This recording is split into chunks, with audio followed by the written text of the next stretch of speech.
Hey everyone, happy fall. Welcome to Organic Authority's Wellness Warrior Facebook Live show. We are thrilled to have you. My name is Laura Klein and I am the co-founder of organicauthority.com. Today we have with us Sahara Rose. Sahara is the best-selling author of a brand new book called Eat, Feel Fresh, a plant-based Ayurvedic cookbook and Idiot's Guide to Ayurveda.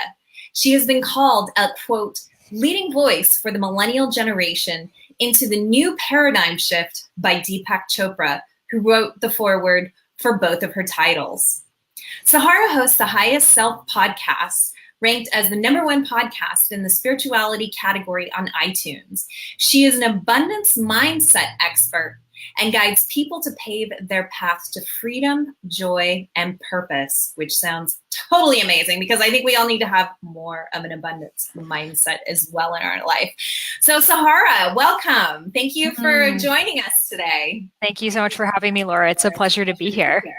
This is so exciting. I really think kind of Ayurveda, it's not a new topic, obviously, but I think people are starting to open up to it. So why don't we start off by, telling us what is Ayurveda? Yeah, so Ayurveda is the world's oldest health system, and it originated in ancient India over 5,000 years ago, and it's the sister science of yoga. So yoga really is a spiritual practice. A lot of us practice yoga for mental or physical reasons, but what we're actually practicing is Ayurveda. So if you're going to a yoga class for your anxiety or your back hurts, you're actually practicing Ayurveda. So a lot of us are practicing Ayurveda on a daily basis. We just don't know the terminology. So Ayurveda looks at the mind and body and has different facets. So, for example, nutrition, looking at the digestion, self-care, psychology, relationships. And what makes Ayurveda really unique is that there's no one-size-fits-all answer for any of those things. It really is dependent on your unique archetype, which we call a dosha. The word dosha means energy, and we'll talk about what they mean, but everything is sort of customized according to what your dosha is, and not just what your main dosha is, but the dosha of the season and what you need at this period of your life. So it really allows you to zoom in and see what are the exact foods I need, self-care practice I need, meditations I need for what I need at this time. So that's really interesting because a lot of times too, I think people, when they think about Ayurveda, they also think about diet. So Ayurveda goes beyond diet, and that is actually really interesting that it is a sister of yoga, and so many people are practicing yoga out there. So it's kind of a really natural fit into kind of an evolution of kind of like this overall wellness lifestyle. Mm-hmm. So it's not just about diet, it goes beyond diet, and you're talking about the doshas. So tell us, what are the doshas? Yeah, so the word dosha means energy, and there are 3 dosha or energy types, and they're based off of the 5 elements. So vata is air and space, pitta is fire and water, and kapha is earth and water. So just to make it simple, I think vata, air, pitta, fire, kapha, earth. So we can describe ourselves, the foods we eat, our seasons, in relationship to these energy types. So for example, if I said, "Ooh, Laura, I'm feeling really airy," what do you think that means? Well, you're feeling really airy, you're feeling kind of really light, floaty, not grounded. Exactly. So what if I said, "Oh, I feel like I have a lot of air in my stomach"? What do you think that means? Bloated. Yeah, bloated. So we see these qualities ourselves. We can imagine them. So air in any form system, if it's in my joints, I'm going to be cracking and popping. If it's in my gastrointestinal tract, I'm going to be constipated. I'm going to have gas. Oh, wow. So it's essentially your system being too cold and dry. So for the reason that I got into Ayurveda was because I had so much vata in my system. I had really bad digestive issues, IBS-C, which is the constipated one. I didn't get my period for 2 years. My hormones had essentially just dried up. I lost a lot of weight, lost a lot of hair. I would faint all the time. I would constantly get injured. I really did not feel like my fullest expression. I went to so many different types of doctors, and they said, "Oh, just take this for IBS, take birth control, take anti-anxiety medication, take antidepressants for your gut," like just prescribe tons of medications, but no one was getting to the root of it. And the root of it was just my vata was out of balance. And the reason why it was out of balance was because of my diet. I was eating a vata increasing diet, which are cold and raw and dry foods. I was eating pretty much only smoothies and salads, which, especially because I was living in Boston, was way too cold for what my body needed. So that was just amplifying my vata, my air imbalance. So from the mind, I was feeling just anxious. I couldn't sleep at night, forgetful, brain fog, literally fainting. And then the body, the bloating, gas, constipation. So any of these symptoms, they all come together as a vata imbalance. And this is the imbalance that I see the most common, especially with health conscious women, because the foods that we're kind of told to eat are these really light, cold foods like smoothies and salads. So it creates that. And we're always multitasking. We're on our computer. We're doing this. We're eating as we're driving. And that will create more vata, more air, more restlessness in the system. And if you think about the internet, like it's so vata, it's so airy. Like you are like, you don't exist. I can't touch you. It's all up in the air. So we are more creative than ever before. We're able to think outside of the box because of technology and this increase in vata. But at the same time, less things are tangible. Like people ghost each other on dates. Like that's literally vata right there. Like people don't see that they have to follow through with things. Even in their career, they have all these ideas and they're not following through with them. So all of this comes together as the vata.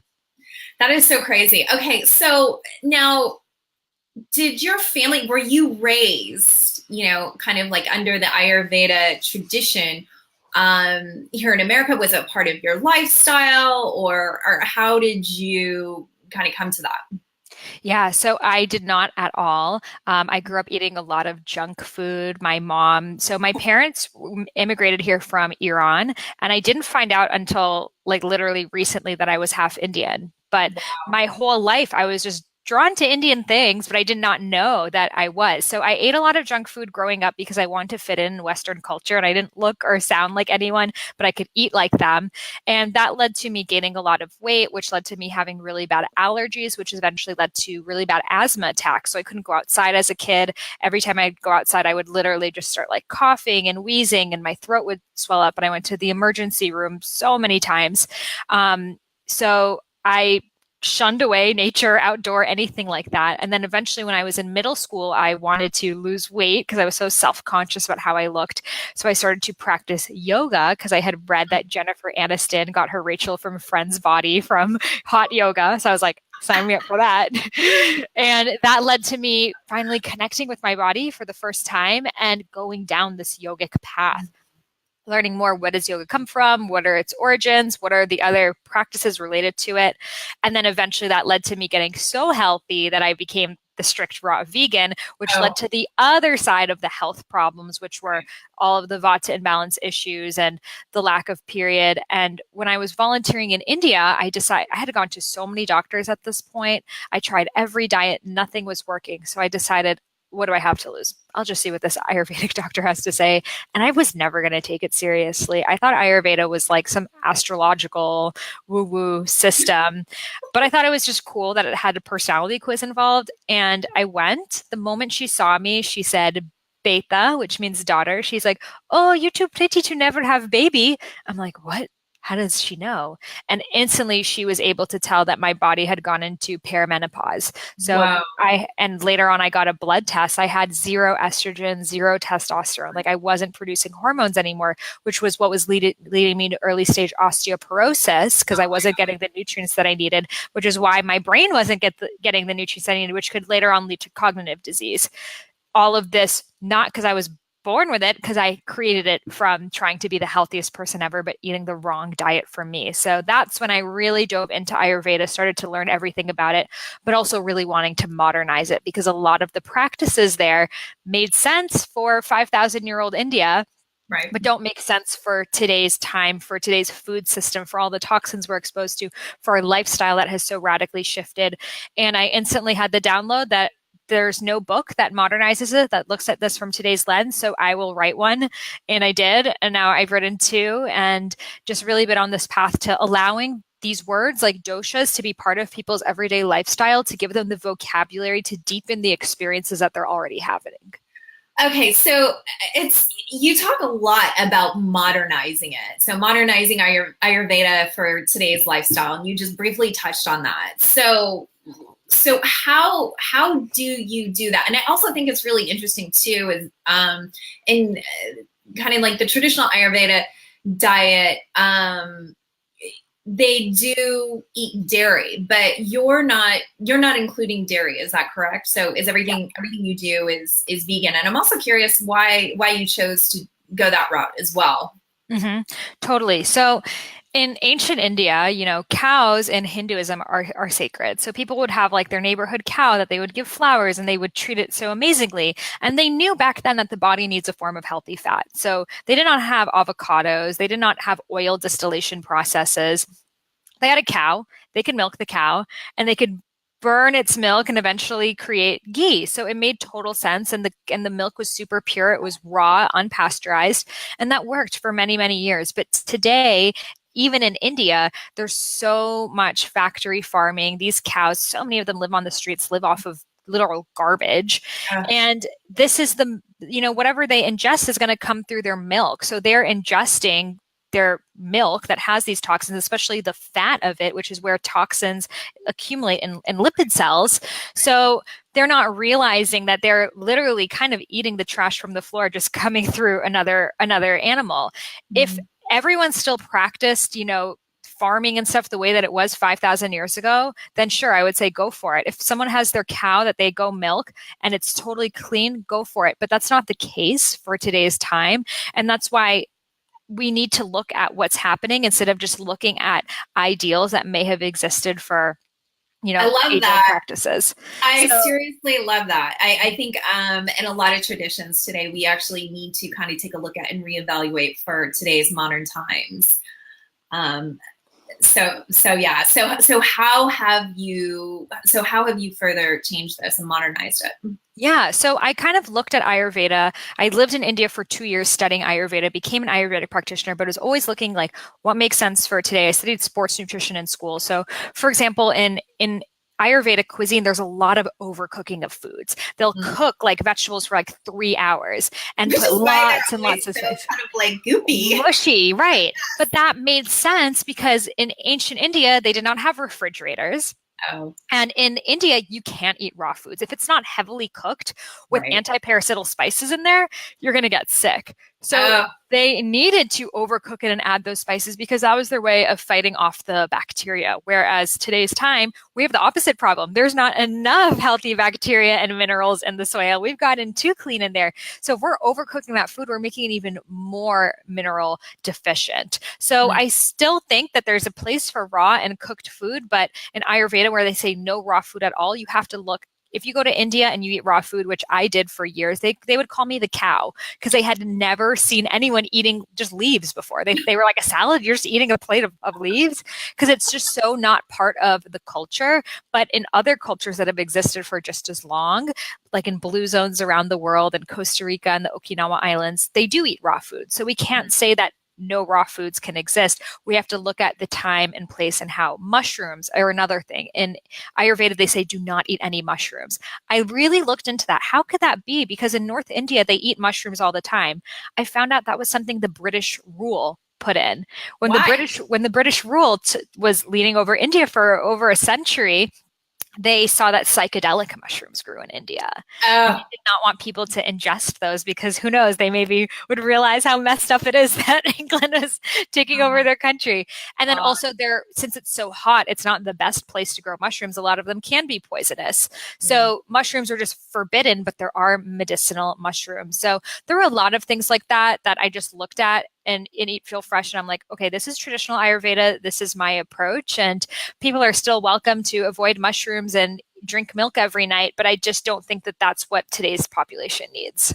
Oh no. I think actually we should all be reducing our dairy consumption and our meat consumption. I am not a vegetarian. I'm not a vegan. I don't pretend to be. I call myself a conscious carnivore, but I do eat when I do eat meat and dairy. I am conscious of it, and I do choose very carefully. So so let's talk about your book a little bit. So give us kind of like some overall kind of broad highlights of if somebody is new to Ayurveda, they want to test this out. What have you focused on in this book? What can people expect? Yeah, so I think what confuses a lot of people with Ayurveda is they find out the doshas, they're not sure what their dosha is, and they're like, so what do I eat? Because most Ayurveda cookbooks are like vata recipes, pitta recipes, kapha recipes. Right. And in living with Ayurvedic doctors in India, I would see that they would all eat the same food. And I was like, wait, but aren't you pitta and you're kapha? Why are you guys eating the same food? And they're like, if we don't eat together as a family, that's even more harmful. Oh, wow. So I made everything in the book tridoshic, meaning it works for all three doshas, and it has different suggestions that you can further customize it for each dosha. So, for example, the breakfasts, there's like one base recipe. For example, it's like a note meal, a no oat oatmeal, and then you can add different toppings for pitta, different ones for vata, different ones for kapha, depending on which one is out of balance. It's too high.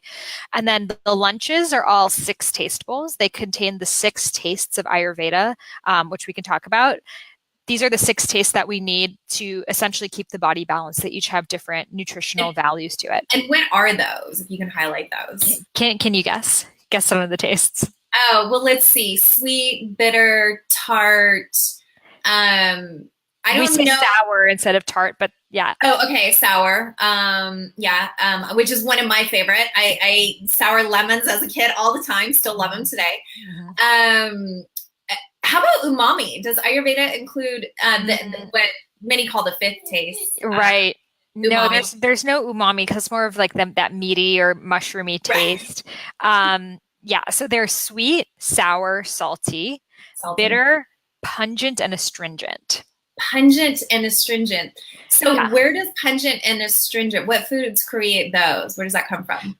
So pungent foods are foods that give the food flavor. So for example, all spices are pungent, onions, garlic are all pungent. So they increase heat in the system. They can Okay. improve digestion. Yet if you have too much heat in your system, you're really pitta, really fiery, you want to Mhm. actually reduce these. You still want a little bit. We all want all 6 tastes, but for each dosha, it's a little bit different in terms of quantity. And then astringent is something that takes in water. So all Mm. legumes are a really good example of astringent tastes. If you soak them, you'll see they take in all the water. And those are essentially the main protein sources that people have in Ayurveda, as well as anything that is kind of tart, but more like a cranberry or asparagus, like almost like unripe. It gives you this puckering taste in your mouth. That would also be considered astringent. But most of the time, you're just considering it like legumes. So sweet would be like sweet potato, quinoa, avocado, sour, lemon, apple cider vinegar, salty, high quality salt, uh, like celery, sea vegetables, bitter, pretty much all vegetables are bitter, pungent spices, astringent legumes, put those together, and I call them 6 tastefuls. They have all of the tastes, and it's just a way more intuitive way of making sure you're getting the nutrients that your body needs without being like, oh my God, is this going to fit my macros or this or that? And it allows you to have just a more, like what we were talking about, a human relationship with food instead of a calculated relationship with food. Yeah, and I think actually the health world, once people start to make this shift, you actually touched on it earlier, and going like really healthy, maybe they've come from the other extreme like you did, where they've either lost a bunch of weight, they just, they were just felt terrible, and then they go extremely healthy, and it actually becomes really stressful and it becomes very unbalanced.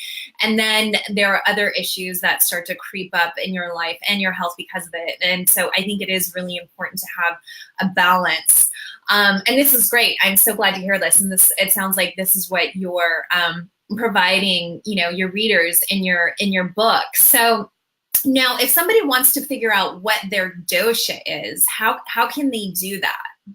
Yeah, so there are many ways. I have a quiz on my website on iamsahararose.com, and that's an easy way to see what percentage you are in your body or in your mind. But essentially, a Vata body tends to be like if someone is born a certain dosha, they'll have these characteristics in their body that doesn't change. So Vatas tend to be kind of tall, lanky, long faces, thinner hair, kind of moving really quickly, really fast, creative. Think Steve Jobs, Mm, Ashton Kutcher, Natalie okay. Portman, Keira Knightley, that All right. type of body. The marathon runner, Rich Roll, like that's a super Vata type body, and they even have the Vata personality. Wow. Pitta, they tend to be more muscular, athletic, angular. In the mind, they are really like sharp to the point. They, like to get things done. They tend to have like that CEO, like boss energy. But the other side is sometimes they can be impatient. They can snap at people. They can get frustrated because they are moving so fast and other people may not care as much. So that's their point of irritation. So Awesome. Pitta, think Madonna. She's super Pitta looking. Jennifer Aniston, Jennifer Lopez, Tony Robbins, just that CEO, that type of boss person. There's once you start thinking about it, you're probably thinking like, oh my God, my friend is like that. You can kind of tell their jawline. They tend to have stronger jawlines, and that's actually because they're more testosterone driven. Oh, And wow. they tend to, for example, like in a yoga class, they'll be the people like in the front of the class in a handstand the whole time and like planking during shavasana. Like those are the pittas, whereas the vatas are like in the back corner, like doing like warrior three when everyone is like in warrior, they're just interpretive dancing the whole time. And then the kamphas, which are earth energy, are just like in child's pose. The teacher's like, you can take child's pose today. And they're like, okay. So kamphas are really chill. And they tend to have round faces, softer bodies, really calm, sweet personalities. Think Deepak Chopra, Oprah, Mm. um, Eckhart Tolle. They're just they really take their time. Like if I was really kapha, I would have done the talk much more like this. And maybe you would have gotten really irritated. Yeah, I probably would. I'd be like, oh my God. Right, because like the pit's in you coming out. So Yes. you're like, come on, we have things to get through. So kaphas are really luxurious with their time. They're really giving, soft, loving, nurturing people. Think Robin Williams. But Mm. what happens is then sometimes they don't speak their own truth. And Yeah. as we know with Robin Williams, he was making the world laugh and we had no idea that he was hurting inside. So Yeah. that's the other end of the coin. Whereas pittas will let you know what's up instantly. They'll be like, I'm angry. And then they're like, I'm over it. And vatas are like thinking and analyzing and they're like super in their heads. Whereas kaphas are just like, it's okay. I'm fine. They're smiling. They're making sure everyone else around them is okay and they're hurting. And then physically in the body, that leads to feeling heavy. That leads to gaining weight, Mm. water retention, especially they tend to gain weight in their hips and thighs, like that hourglass figure, or even in their arms. Oh. And what they need is more stimulation, more spices, like more of those pungent foods, less of the sticky, mucusy, like dairy products are a no-no for kaphas. And Okay. they need to Yeah, just let's get talk out of their about the rut. top foods to eat for each dosha and the ones to avoid. Let's highlight those. Yes. So for Vata, they need to eat more warming and grounding foods, Okay. curries, sweet potato, butternut squash, things that literally, like think fall foods. Those are ideals for Vata, staying away from the cold, raw, dry foods. Mhm. Pittas need to eat more cooling foods. So Mhm. they can eat raw foods if that works with them. That's totally fine. Leafy greens, coconut oil and coconut products, things that will just help cool down their fire and staying away from spicy foods, stimulants like coffee, excess spices, garlic, onions, which they may love because when a body's out of balance, it further craves the foods that knock it off balance. So Oh, pittas often love the coffee because it's like pitta juice. You feel like more like a pitta, right, but right. it's the opposite of what they need because it can lead to adrenal fatigue, which is a really big issue with pittas. And then kaphas, they may love the comfort foods, the mac and cheese, the pastries, the bread, but what they need are the bitter foods, the Brussels sprouts, the asparagus, and putting spices in their foods and in their water to help stimulate their metabolisms and essentially get their bodies going. They need to get to the point of sweat as often as possible, like every day. Whereas pittas can overdo it in exercise and oftentimes need more yin and relaxation. And Mhm. vatas need more strength building because they tend to just kind of be doing whatever, and they tend to have like their form is off, their balance is off. So they need to just kind of take it in and move slow. Okay. All right. So tell people again where they can go to find out what their dosha is, because I think it's totally fascinating and totally fun. Yeah. So my website is iamsahararose.com. You'll see it right on the top, and you can take that quiz. I have quizzes in my books, Eat, Feel Fresh, and Idiot's Guide to Ayurveda, that are more extensive. And yeah, it's an amazing thing to do. And really, what you're treating is the dosha that is out of balance, that is too high. So you may have been born with a particular dosha, but it's not a problem for you right now. You may have a kapha imbalance at a certain point in your life, that you're gaining weight, feeling heavy, you're feeling in a rut. You may have a pitta imbalance that you're burnt out. You may have a vata imbalance that you're feeling depleted. So you're treating what is out of balance at that time. Okay, so let's touch on a little bit about what it means to be an abundance mindset expert. That's really amazing. I think today in America, many people have a poverty mentality mindset, or things are just never enough. People can't make enough money, they can't lose enough weight, they can't get healthy enough, like all this kind of stuff. And there's also just a lot of lack in today's mentality. So what does it mean to be an abundance mindset expert, and what are some steps people can take to start to get out of that? And maybe what are the signs that you are living in lack? Totally. So this came up for me majorly because as I was trying to make my living off teaching and writing books on Ayurveda, I was like, oh wow, I have to look at money. This is a real thing. And oftentimes, especially in the conscious space, spiritual space, very vata space, we're like, oh, money feels heavy. It feels too consequential. And we've oftentimes seen our parents fighting around money, or we've created a story around money before really knowing what it was and its importance. And it is, like, I have a podcast episode called Financial Self-Care, and it is part of our self-care practice. So really, abundance mindset means to be able to look at yourself as part of nature. Nature is abundant. The leaves are abundant. The flowers are abundant. The ocean's waves are abundant. There's no part of nature that is scarce. It is, even in times that the leaves disappear, you know that they're going to come back. But for us, in our mindset, we have separated ourselves from nature, which is separating ourselves from our true nature as abundance. That is so true. I'm so glad you said that, because I really think, particularly living, a lot of us live in these, kind of like, we're really into health and wellness and the whole thing. And a lot of us live in these urban areas, and we are so disconnected from nature. And I feel like that is where people are actually losing themselves and losing their groundedness. And so just expand on that. Keep going. Definitely. I mean, when you're in a big city like New York, that can really bring up your scarcity mindset, because there's only so many cabs for this many people. And it's almost like this constant competition that you're put into, that you may not feel it. You may just be like, oh, I love it. But energetically in your body, it's still stress. It's still putting you in this fight or flight responsive mode, which is the opposite of true abundance. So when you adapt that abundance mindset, you're able to see yourself as part of nature, and then you're able to create truly from your highest purpose, instead of just doing something to make money and then seeing your purpose as separate from that thing that you do to make money. And a lot of us, we do that. We're like, oh, well, I just have this job to make money, but my passion is, I don't know, hanging out with my friends. And it's like, that could be something you're passionate about. But when you really tap into your truth, into your essence, and you realize that you were brought here for a purpose, and you start to just go down that journey of figuring out what that purpose is, naturally abundance follows. It's almost like the universe's nudge of being like, you're on the right track. This is where you need to be going, and this is how we reward you. So when your life feels in flow, you'll notice doors are opening to you. You're meeting the right people at the right time. It's almost like you're taking a back seat to your own life, and things are just happening. And this is the way that life was meant to be lived. But in the scarcity mindset, we're so busy fighting and planning that we don't get to tap into the true reason why we are here, which is to experience flow. That is awesome. That is really beautiful and really well said. Do you touch on this in your new book as well? I have an abundance mindset masterclass, which dives really into this. It's abundancemindsetmasterclass.com. Okay, that is amazing and really, really beautiful.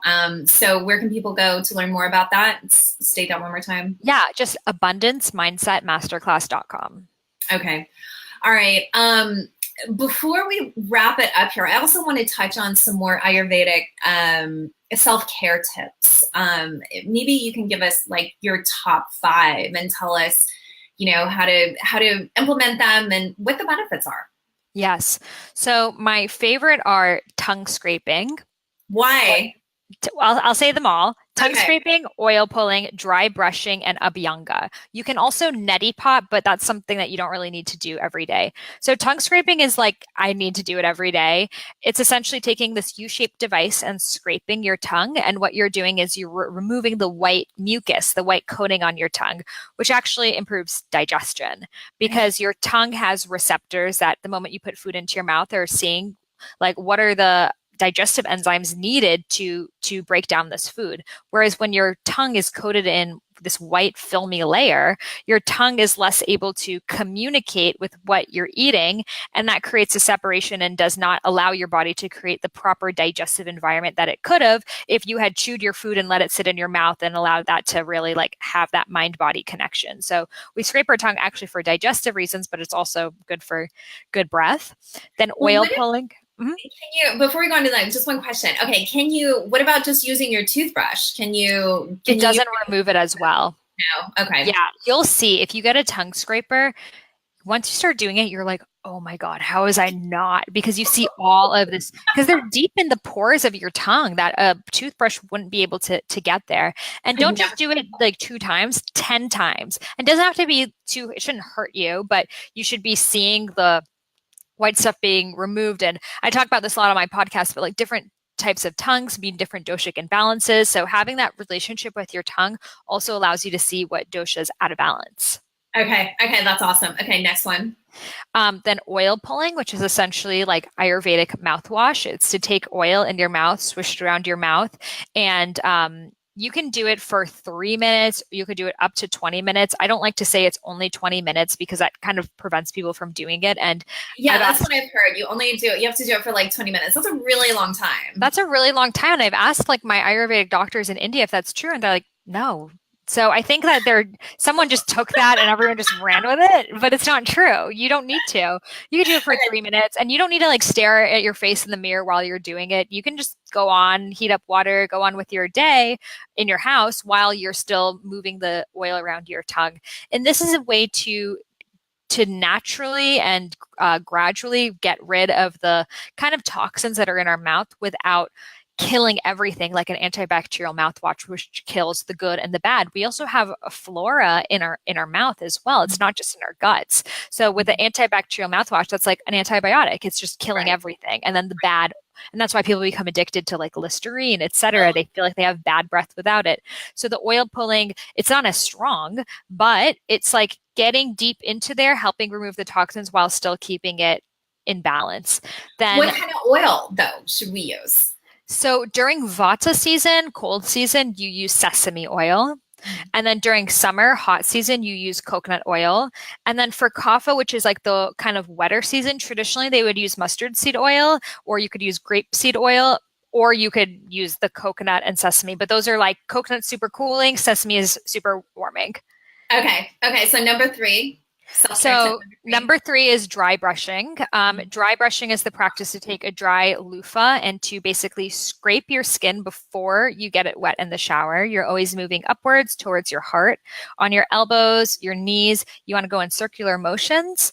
And this helps remove the dead skin cells on your skin so you can better absorb the oil. So then you follow it up with abhyanga, which is self-oil massage, which is again, you can use the sesame, coconut, or grapeseed, another type of oil, and you oil it into your body. In Ayurveda, the word oil, sneha, means love. So this is a self-love practice, but it's also, I mean, having human touch is extremely important for our body, but it also can help stimulate the lymphatic drainage system, increase blood circulation. So you oil, like most of us, we just put an oil like this and we're like, okay, go.